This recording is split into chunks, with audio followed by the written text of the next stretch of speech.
തിരുവനന്തപുരം ശ്രീചിത്ര ഹോമിൽ ഒരു 25-കാരനുണ്ട്. മൗനവർണ്ണങ്ങൾ കൊണ്ട് കഥ പറയുന്ന ശബ്ദങ്ങളുടെ ലോകം അപരിചിതമായ ഒരു കലാകാരൻ. ആ കലാകാരനെ നമ്മുടെ റിപ്പോർട്ടർ സാന്ത്വന ഒന്ന് പരിചയപ്പെടുത്തും. കണ്ടുവരാം.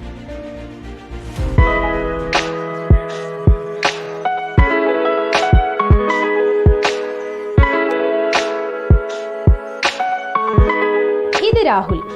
തിരുവനന്തപുരം ശ്രീചിത്ര ഹോമിലെ അന്തേവാസിയാണ്. രാഹുലിന് ശബ്ദങ്ങളുടെ ലോകമില്ല. പക്ഷെ അതിനേക്കാൾ വിശാലമായ നിറങ്ങളുടെ ഒരു ലോകമുണ്ട് ഈ 25-കാരന്.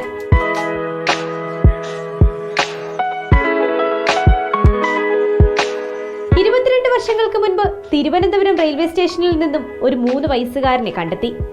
ഓമനത്തമുള്ള ആ കുരുന്നിന് രാഹുൽ എന്ന പേര് നൽകി ഹോം അധികൃതർ ഏറ്റുവാങ്ങി.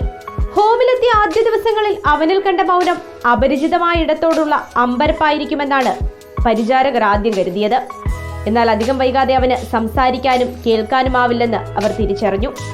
ഒപ്പം മറ്റൊന്നുകൂടി മനസ്സിലാക്കി, അവന്റെ ഉള്ളിൽ ആഴ്ന്നു കിടക്കുന്ന നിറങ്ങളുടെ വിശാലമായൊരു ലോകത്തെക്കുറിച്ച്.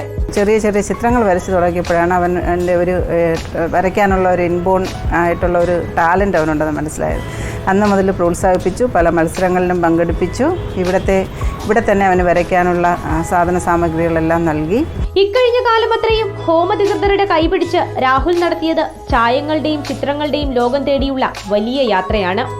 ഇപ്പോൾ തിരുവനന്തപുരം ഫൈൻ ആർട്സ് കോളേജിലെ 2ാം വർഷ വിദ്യാർത്ഥിയാണ് രാഹുൽ. വന്ദേ ഭാരതിൻ്റെ ഇനാഗുറേഷൻ ചടങ്ങിൽ ഞങ്ങളെയും അതിഥികളായി വിളിച്ചിരുന്നു. ഞാൻ അവനോട് പറഞ്ഞു, ഇനാഗുറേഷൻ്റെ ഒരു ചിത്രം വരയ്ക്കാൻ പറഞ്ഞു. അപ്പോൾ അവന് നല്ലോണം വന്ദേ ഭാരത് ഫ്ലാഗ് ഓഫ് ചെയ്യുന്ന ചിത്രമാണ് വരച്ചത്.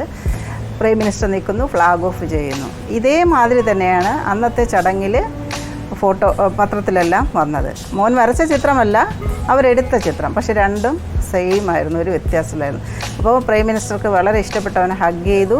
ഈ ചിത്രം അദ്ദേഹത്തിൻ്റെ ഓഫീസിൽ വെക്കുമെന്ന് പറഞ്ഞ് കൊണ്ടുപോയി. അങ്ങനെ ആൾ കുറച്ച് വൈറലായി. പിന്നെ ഒരു കാര്യമെന്ന് പറഞ്ഞാൽ അവനെ ഉപേക്ഷിച്ച ആ റെയിൽവേ സ്റ്റേഷനിൽ വെച്ച് തന്നെ അവനൊരു അപ്രീസിയേഷൻ അതും പ്രൈം മിനിസ്റ്ററുടെ കയ്യിൽ നിന്ന് കിട്ടിയെന്നുള്ളത് ദൈവനിശ്ചയം എന്നല്ലാതെ എനിക്ക് ഓർമ്മൊന്നും പറയാനില്ല. നിറങ്ങളുടെ ലോകത്ത് തന്നെ ഒരു ജോലി കണ്ടെത്തണം, സ്വന്തം കാലിൽ നിൽക്കണം. ഇതാണ് രാഹുലിന്റെ ഇനിയുള്ള സ്വപ്നം. ആ യാത്രയ്ക്കുള്ള ഇന്ധനം പകരാൻ കൈപിടിച്ച് രാഹുലിന്റെ സ്വന്തം കുടുംബമായ ഹോം അധികൃതരും ഒപ്പമുണ്ട്. വീഡിയോ ജേർണലിസ്റ്റ് ശിവപ്രസാദിനൊപ്പം reporter Swanthana Saju, in reporter, Thiruvananthapuram.